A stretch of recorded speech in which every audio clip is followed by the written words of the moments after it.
Hello mga kanegosyo, ngayon ay sasabihin ko sa inyo yung ginagamit kong app para mapabilis yung trabaho ko sa printing. Kaya simulan na natin to pagkatapos ng intro.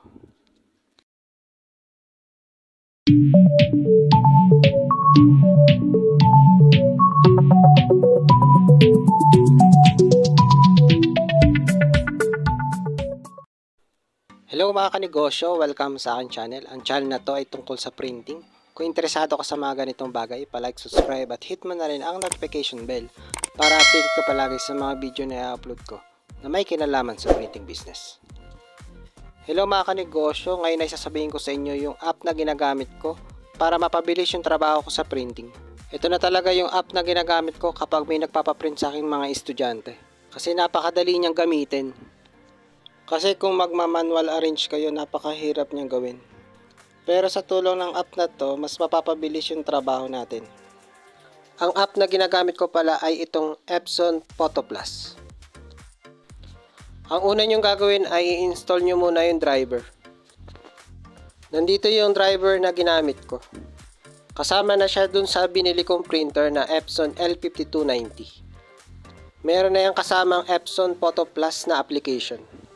Siguraduhin nyo lang na merong DVD room yung inyong system unit o yung laptop nyo. Kung CD yung gagamitin nyo. So kapag na-install nyo na yung driver, ganito yung itsura nya. Open lang natin yung Epson Photo Plus.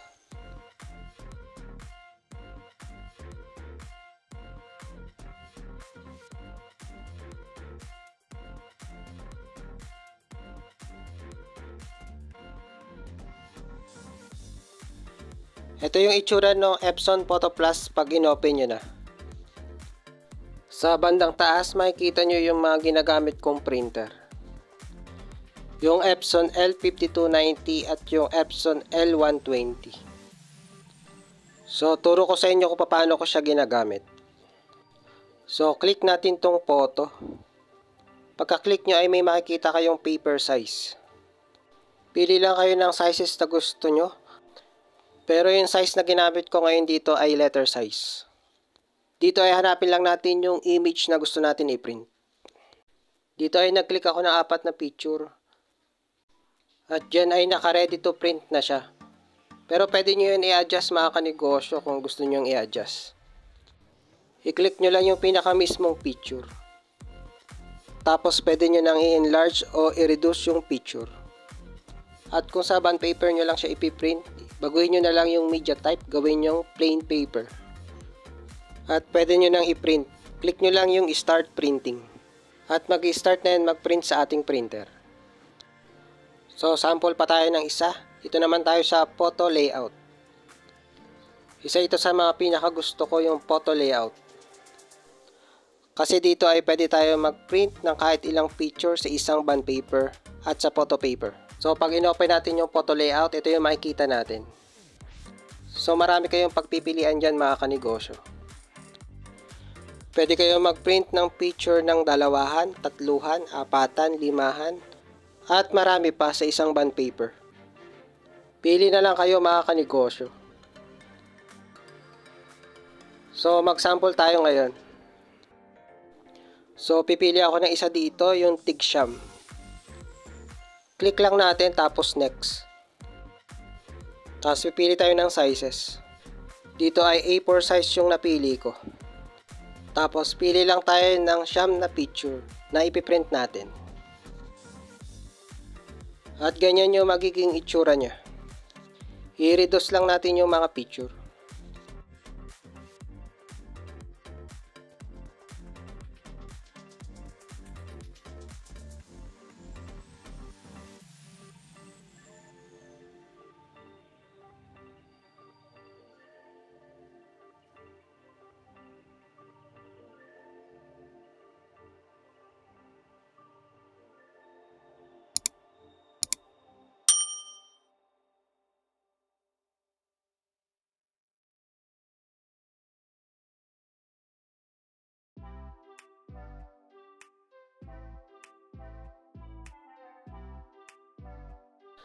At kapag naayos nyo na yung pag-arrange dun sa picture ay pwede na natin i-print. Baguhin lang natin yung media type, gawin nating plain paper kapag sa bond paper natin ipiprint.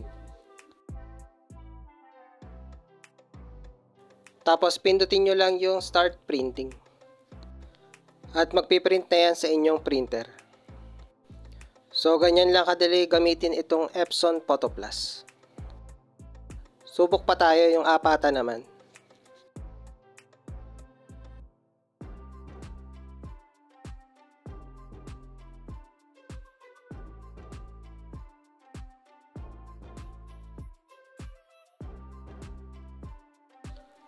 Yan, reduce lang natin uli.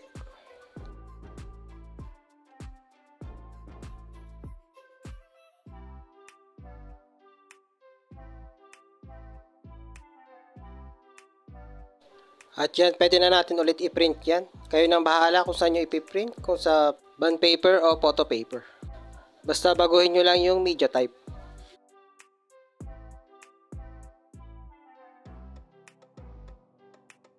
Dito naman sa thumbnail, marami kayong maipiprint kahit sobrang daming picture, kayang-kaya nito. Try din natin itong documents. Maganda rin gamitin to mga kanegosyo, itong documents. Kasi in case na gusto ng customer mo na may picture tapos may sulat yung gagawin, pwedeng ito yung gamitin nyo. For example, itong tatlong picture na to, dito ay pwede nyo lagyan ng sulat. Tulad na nakikita nyo sa screen.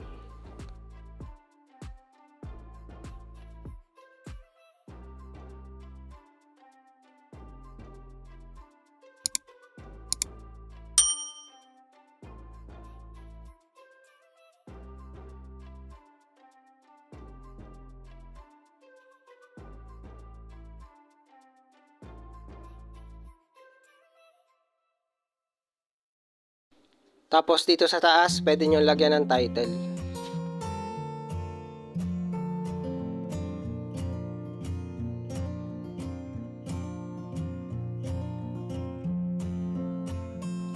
So, gawa pa tayo ng isa.